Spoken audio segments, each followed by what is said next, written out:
Seperti contoh-contoh sebelumnya, jika kita akan menerjemahkan tulisan sebuah artikel ilmiah dengan gaya bahasa formal atau objektif, kita harus menerjemahkannya juga seperti itu. Kita harus menerjemahkannya juga dengan formal, bukan santai, bukan dengan gaya bahasa personal atau naratif.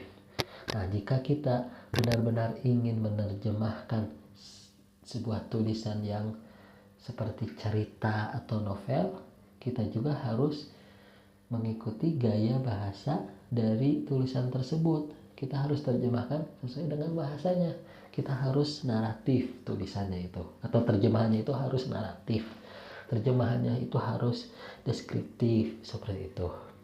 Jika kita ingin menerjemahkan tulisan seperti surat pribadi, kita juga harus menerjemahkannya juga dengan gaya santai atau personal. Jadi prinsip dasar kedua dalam seni menerjemahkan adalah perhatikan gaya bahasa asli. Jadi terjemahkanlah sesuai gaya tulisan. Apakah gaya tulisannya itu karya ilmiah? Apakah tulisannya itu cerita atau novel? Apakah tulisannya itu surat pribadi? Jadi gaya tulisan asli dengan yang kita targetkan atau kita akan terjemahkan itu harus sesuai dengan gaya bahasa aslinya. Jika formal, kita formal. Kita naratif, kita harus naratif. Jika santai, kita juga harus menerjemahkan dengan santai. Seperti itu. Jadi perhatikan gaya bahasa asli. Gaya bahasa aslinya apa? Kalau formal harus formal, naratif harus naratif, santai harus santai. Seperti itu. Dan prinsip dasar yang ketiga adalah gunakan bahasa target yang alami. Gunakan bahasa target yang alami. Buat pembaca merasa tulisan tersebut memang ditulis dalam bahasa Indonesia. Ini yang lebih susah. Untuk menerjemahkan suatu tulisan asli atau teks asli dari bahasa asing untuk bahasa target atau terjemahkan ke bahasa target, kita harus buat si pembaca merasa bahwa tulisan atau terjemahan yang kita tulis itu berasal bahasa Indonesia. Itu lebih sulit itu. Biasanya orang-orang yang tahu dia maknanya tapi dia tidak tahu maksudnya, dia akan menulis pengulangan kalimat-kalimat atau kata-kata yang dari bahasa asing atau yang belum diterjemahkan. Ini yang sering kesalahan oleh penerjemah ya. Gunakan bahasa target yang alami. Jadi buat si pembaca merasa tulisan tersebut memang ditulis dalam bahasa Indonesia, bukan bahasa asing. Seperti itu. Jadi gunakan bahasa target yang alami. Yang alami ya. Tidak buat si pembaca oh ini apa maksudnya, jadi nggak ini bahasa apa.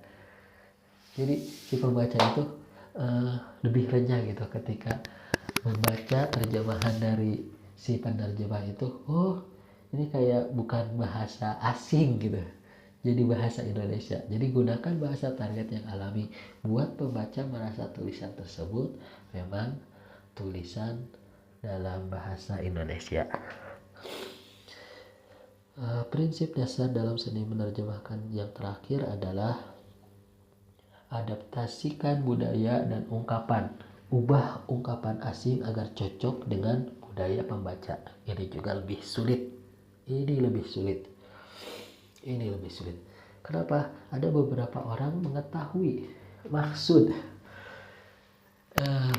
dari kalimat asing, tapi dia tidak bisa menerjemahkan ke bahasa target atau disesuaikan dengan budaya di Indonesianya. Seperti contohnya ya, ini contoh dari bahasa asing Persia, Hastinabosид. Hastinabosид itu kalau kita preteli atau dengan bahasa harfiah atau fokus pada kata-kata bukan makna ya. Jangan sampai capek gitu. Itu dari bentuk kata harfiahnya. Jangan sampai capek. Padahal kalau maksud dari budaya orang ini Persia ya, dari bahasa Persia, bahasa Iran itu udah jangan repot-repot gitu. Maksudnya seperti itu.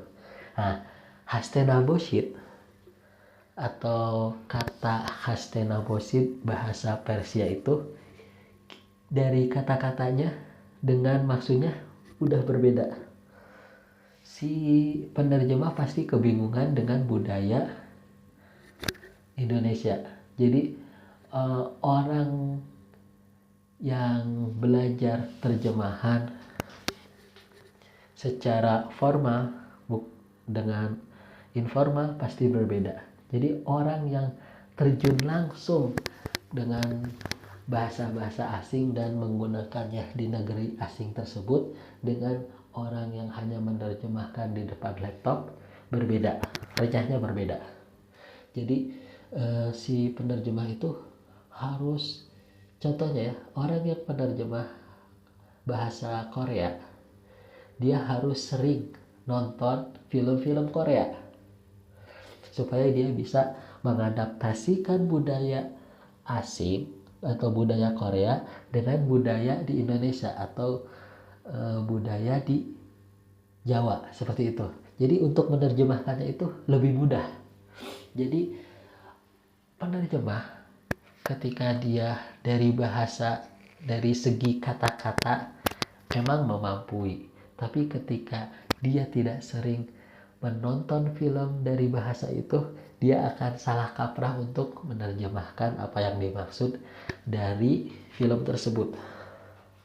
Nanti kita akan bawa contoh-contoh, tapi kita akan bawakan contoh-contoh bahasa Inggrisnya.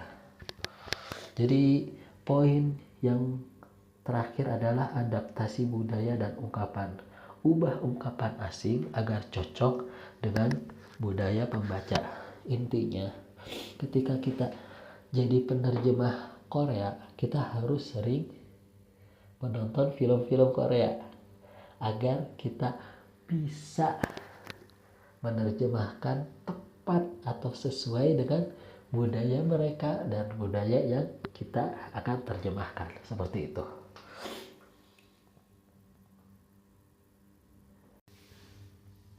Kita akan pahami prinsip dasar dalam seni menerjemah itu dari contoh-contoh yang akan Al-Fakir bawakan. Contoh yang pertama seperti kalimat asing. Tunggu. Ini.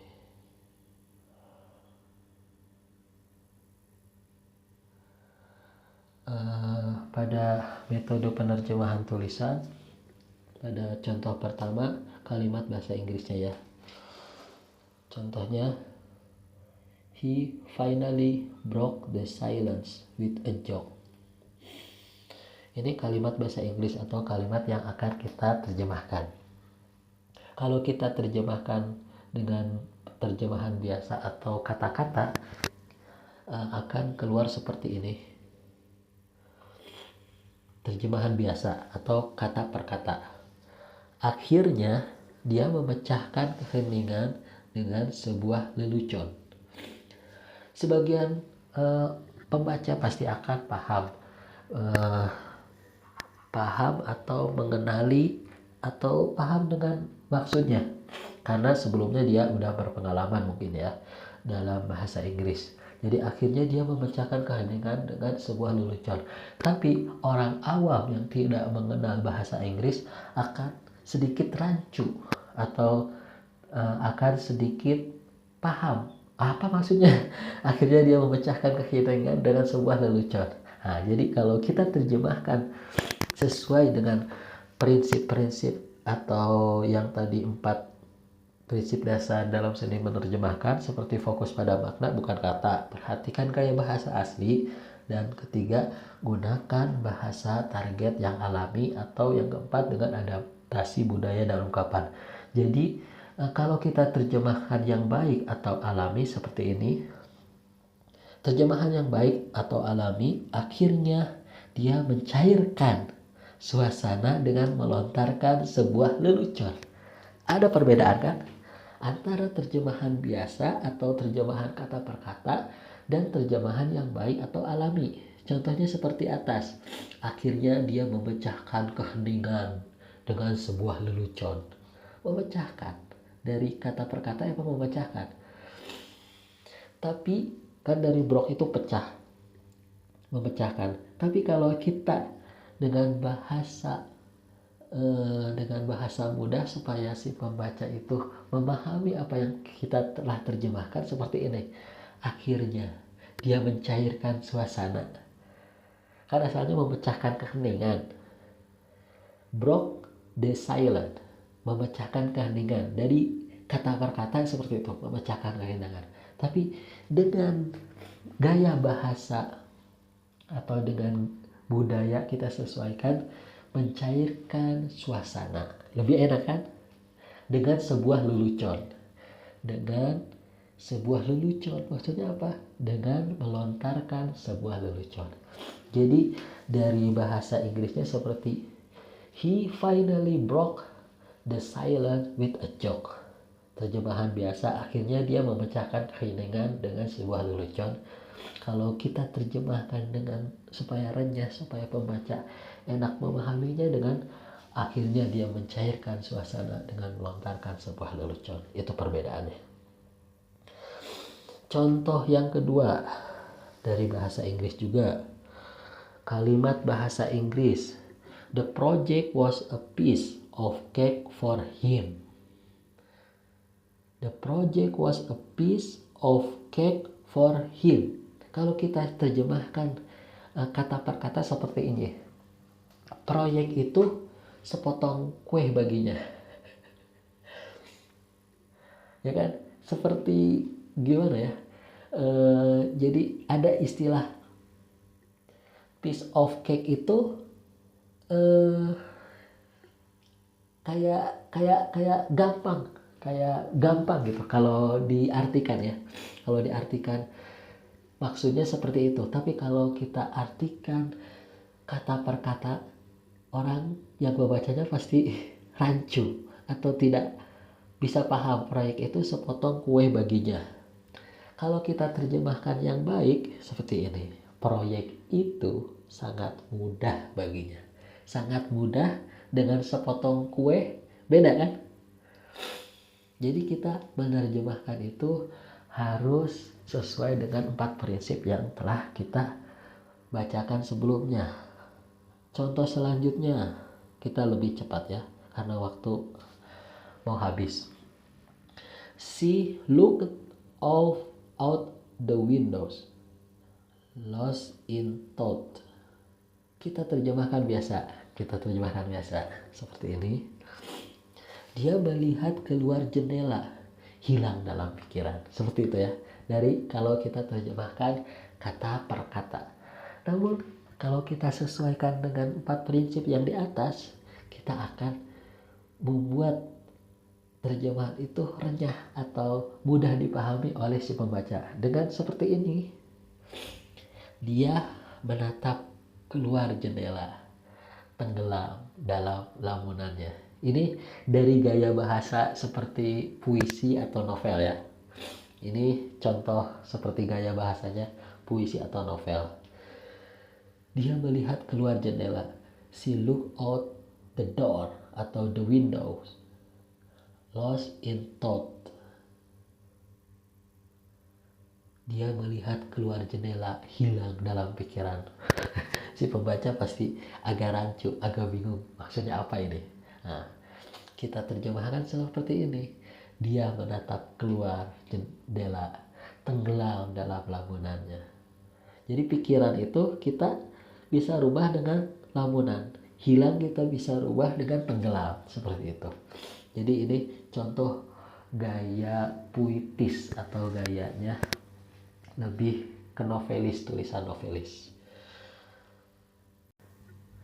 Ya, karena waktu mulai menipis dan kita harus mengakhirinya, mungkin pada video berikutnya kita akan membawa tips menerjemahkan dengan baik ya, dan contoh paragraf sebelum dan sesudahnya diterjemahkan. Sekian dari Al-Fakir. Wabillahi taufiq wal hidayah. Assalamualaikum warahmatullahi wabarakatuh. Bismillah, kita lanjut. Ternyata ada sekitar 3 atau 4 menitan. Kita lanjut lagi. Penjelasan bab ketiga, metode penerjemahan tulisan. Kita akan membawa tips menerjemahkan dengan baik. Ini adalah tipsnya. Pertama, kita harus baca. Langkah pertama atau tips menerjemahkan dengan baik itu kita harus bisa membaca seluruh kalimat terlebih dahulu. Kita baca seluruh kalimat itu lalu kita terjemahkan. Karena ketika kita tidak baca seluruhnya, mungkin apa yang akan dimaksudkan dengan tulisan asli dengan yang kita terjemahkan akan berbeda. Oleh karena itu, kalau bisa baca seluruh kalimat terlebih dahulu, lalu terjemahkan. Jadi baca seluruh kalimat terlebih dahulu. Dan yang kedua adalah terjemahkan makna, bukan kata. Seperti poin yang pertama dari prinsip-prinsip menerjemahkan ya. Dan yang ketiga adalah periksa tata bahasa dan struktur. Jadi tata bahasa atau gaya bahasanya, strukturnya harus sesuai. Jadi gunakan SPOK-nya atau ejaannya itu sesuai dengan EYD. Dan yang keempat, baca ulang hasil terjemahan. Biasanya kalau orang yang sudah terjemahin udah puas gitu. Padahal kalau kita baca lagi ya, kita udah nerjemahin nih, terus kita tulis, udah kita tinggal. Padahal kalau kita baca ulang, mungkin kita harus merevisi itu. Jadi kalau kita ingin menerjemahkan sebuah kalimat atau kata-kata, kita tenangkan dulu. Kita tulis, terjemahkan. 1-2 jam kita lihat, baca lagi. Nah, ketika baca ulang, ada yang harus kita revisi, ada yang harus kita benarkan. Tunggu ini. Sekarang Walasius udah kelihatan ya dari slide ini. Yang pertama, langkah pertama adalah baca seluruh kalimat terlebih dahulu. Ini penjelasannya apa dari langkah pertama adalah pahami konteks dan maknanya secara utuh. Contohnya apa? Jangan langsung terjemahkan kata demi kata. Langkah kedua, terjemahkan makna, bukan kata. Penjelasannya apa? Gunakan padanan yang logis dalam bahasa Indonesia. Seperti contohnya break the ice, mencairkan suasana, bukan memecahkan es. Terus langkah ketiga, periksa tata bahasa dan struktur. Gunakan SPOK-nya dan ejaan sesuai EYD. Hindari kalimat bertele-tele atau terlalu kaku, contohnya seperti itu. Dan langkah yang terakhir, baca ulang hasil terjemahan. Penjelasannya apa? Pastikan kalimatnya mengalir dan alami. Kalau kita ingin menerjemahkan sesuatu, kita terjemahkan, gak apa-apa, kita tulis. Kita santai dulu, kita break dulu, setengah jam minimal. Udah gitu kita baca lagi. Contohnya revisi jika masih terasa asing, seperti itu. Ini contoh paragraf sebelum dan sesudah diterjemahkan.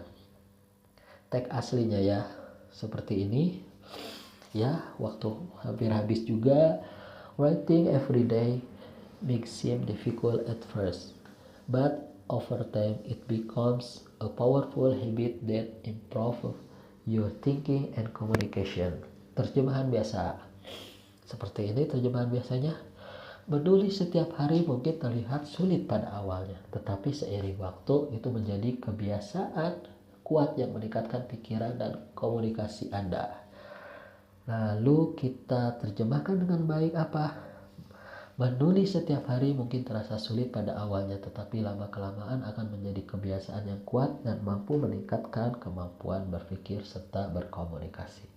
Ini terjemahan yang baik. Sekian, waktu ternyata sudah habis. Sekian dari Al-Fakir. Wabillahi taufiq wal hidayah. Assalamualaikum warahmatullahi wabarakatuh. Bismillahirrahmanirrahim. Assalamualaikum warahmatullahi wabarakatuh. Allahumma shalli ala Muhammad wa ali Muhammad. Rabbi zidni ilman warzuqni fahman. Bismillahirrahmanirrahim.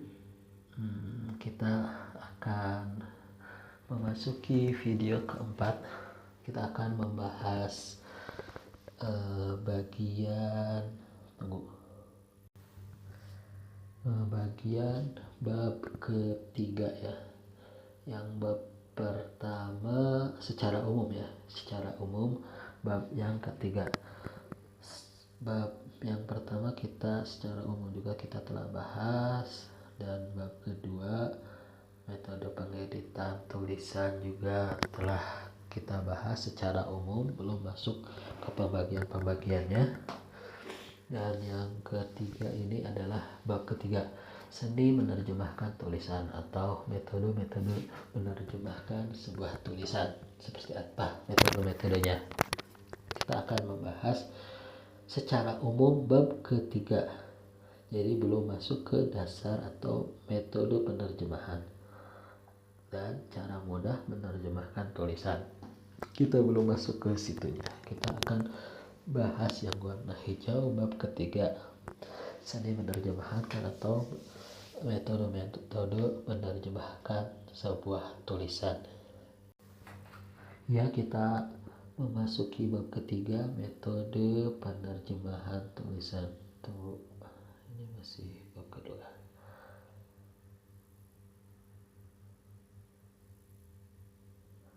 Ini bab ketiga, metode menerjemahkan tulisan. Pertama kita akan secara umum ya, ini bab ketiga secara umumnya, belum masuk ke pembagian-pembagiannya. Pertama kita harus mengetahui apa itu seni menerjemahkan. Seni menerjemahkan atau metode menerjemahkan. Seni menerjemahkan adalah kemampuan mengalihkan makna atau kekuatan kemampuan mengalihkan makna dari satu bahasa ke bahasa lain tanpa menerjemahkan secara mentah atau kata per kata, melainkan dengan memahami konteks atau memahami gaya dan nuansa kalimat asli, lalu menyampaikannya dalam bentuk yang alami dan mudah dipahami dalam bahasa target atau dalam bahasa Indonesia atau dalam bahasa yang kita akan terjemahkan. Jadi menerjemahkan itu sesuatu kemampuan atau mengalihkan bahasa, bukan secara harfiah saja, melainkan makna dari kalimat asli atau kalimat yang harus diterjemahkan itu. Jadi bukan secara mentahan, bukan kata per kata, melainkan memahami konteks gaya atau konteks gaya nuansa kalimat aslinya, lalu kita sampaikan dengan mudah dipahami agar si pembaca memahami apa yang maksud dari kalimat-kalimat yang belum diterjemahkan itu. Jadi seperti ini definisinya. Seni menerjemahkan adalah kemampuan mengalihkan makna dari satu bahasa ke bahasa lainnya tanpa menerjemahkan secara mentah atau tanpa menerjemahkan secara kata per kata, jadi satu persatu, tidak satu persatu, melainkan dengan memahami konteks, gaya, dan nuansa kalimat asli tersebut atau kalimat yang sebelumnya bahasa Inggris atau yang kita akan terjemahkan atau bahasa Arab atau bahasa Persia. Jadi kita harus paham konteks gayanya, nuansa kalimat asli. Lalu kita sampaikan dalam bentuk yang alami dan mudah dipahami dalam bahasa yang kita akan terjemahkan atau dalam bahasa target, misalnya bahasa Indonesia atau bahasa Inggris atau bahasa Sunda atau bahasa Jawa, yang supaya si pengonsumsi pembaca lah seperti apa, pembacanya mau pakai bahasa apa. Walhasil intinya adalah seni menerjemahkan adalah bukan menerjemahkan secara mentah kata per kata, bukan menerjemahkan secara satu persatu atau menerjemahkan harfiahnya saja, melainkan kita harus memahami kalimat asli, lalu gaya kalimat tersebut seperti apa, lalu kita tuangkan dengan bahasa target atau bahasa yang kita akan terjemahkan, seperti bahasa Indonesia, bahasa Sunda, bahasa Jawa, atau bahasa yang lainnya yang kita akan terjemahkan. Ini adalah seni menerjemahkan. Prinsip dasar dalam seni menerjemahkan. Jadi ada beberapa prinsip untuk menerjemahkan sesuatu. Kita akan terfokus pada dasar-dasar secara umumnya ya. Dasar-dasar secara umum bagaimana kita harus menerjemahkan sebuah tulisannya. Prinsip dasar dalam seni menerjemahkan, di sini Al-Fakir akan membawa 4 poin apa saja prinsip dasar dalam seni menerjemahkan. Salah satunya adalah seperti menggunakan bahasa target yang alami atau menggunakan bahasa yang akan kita terjemahkan, bahasa Sunda atau bahasa Indonesia atau bahasa Jawa atau bahasa yang akan kita tuju, yang kita akan terjemahkan ke bahasa apa. Dan kita juga akan berfokus pada makna, bukan kata ya. Prinsip dasarnya itu kita harus terfokus pada makna, bukan kata. Dan kita juga harus memperhatikan gaya bahasa aslinya itu seperti apa. Apakah gaya bahasanya itu, apakah gaya tulisannya itu sebuah artikel ilmiah, atau gaya bahasanya formal, atau kalimat yang kita akan terjemahkan itu gaya bahasanya naratif berupa tulisan cerita atau novel seperti itu, ataukah gaya bahasanya itu santai seperti surat pribadi kepada kawannya, atau sebuah tulisan-tulisan seperti Denny Sirigar. Itu dia bisa juga menerjemahkan gaya bahasa dari gaya bahasa santai atau personal. Denny Sirigar, kalau antum atau kalian bisa buka blognya ya, Denny Sirigar, dia santai bahasanya itu, tulisan-tulisannya itu santai, dia lebih formal ya. Jadi kita harus bisa memahami apa yang kita akan terjemahkan itu, maknanya apa, tulisannya itu seperti apa, gaya bahasanya, apakah gaya bahasanya itu formal seperti karya ilmiah, ataukah naratif, ataukah deskriptif cerita, atau seperti cerita, atau seperti novel, dan santai atau gaya bahasanya santai personal seperti jenis tulisan surat pribadi atau tulisan-tulisan nyantai seperti tulisan Denny Sirigar seperti itu. Walhasil kita akan membawa prinsip dasar dalam seni menerjemahkan. Prinsip dasar selainnya juga kita harus bisa memahami budaya atau ungkapan-ungkapan si penulis asli, atau apa kalimat apa yang harus kita terjemahkan. Kita harus sesuaikan dengan budaya yang kita gunakan dengan bahasa target. Contohnya, maaf ya, kayak ungkapan asing yang tidak cocok di budaya kita ada juga kan seperti itu. Jadi kita harus beradaptasi budaya dan ungkapan-ungkapan kalimat-kalimat asli dengan kalimat yang nanti kita terjemahkan atau kalimat yang kita targetkan untuk diterjemahkan ke bahasa Indonesia atau Sunda atau Jawa dan lainnya. Walhasil ini adalah poin atau beberapa prinsip dasar dalam seni menerjemahkan. Yang pertama, fokus pada makna, bukan kata. Jangan hanya memindahkan kata, tetapi sampaikan maksudnya. Biasanya orang-orang yang menerjemahkan sebuah tulisan atau sebuah kalimat dari bahasa asli atau bahasa asing, dia tidak fokus. Dia tahu mana satu persatu dari kalimat tersebut, akan tetapi dia lupa maksud apa yang harus disampaikan. Jadi biasanya orang yang menerjemahkan itu fokus pada makna doang, bukan kata atau maksud dari kalimat tersebut.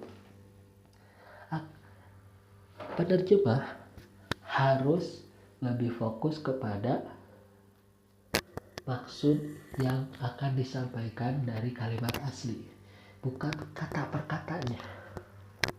Itu yang sering dilupakan oleh penerjemah. Jadi harus fokus pada makna, bukan kata yang tertera, bukan kata arti kata satu persatunya. Kita harus membawa makna atau maksud apa yang dia akan ungkapkan. Itu fokus pada makna, bukan kata. Prinsip dasar yang pertama. Prinsip dasar yang kedua adalah perhatikan gaya bahasa asli. Terjemahkan sesuai gaya tulisan. Apakah gaya tulisannya itu formal atau informal? Apakah tulisannya itu sastra atau teknis atau dan lain-lainnya? Jadi kita menerjemahkannya juga harus sesuai dengan gaya bahasa asli yang akan kita terjemahkan. Seperti contoh-contoh sebelumnya,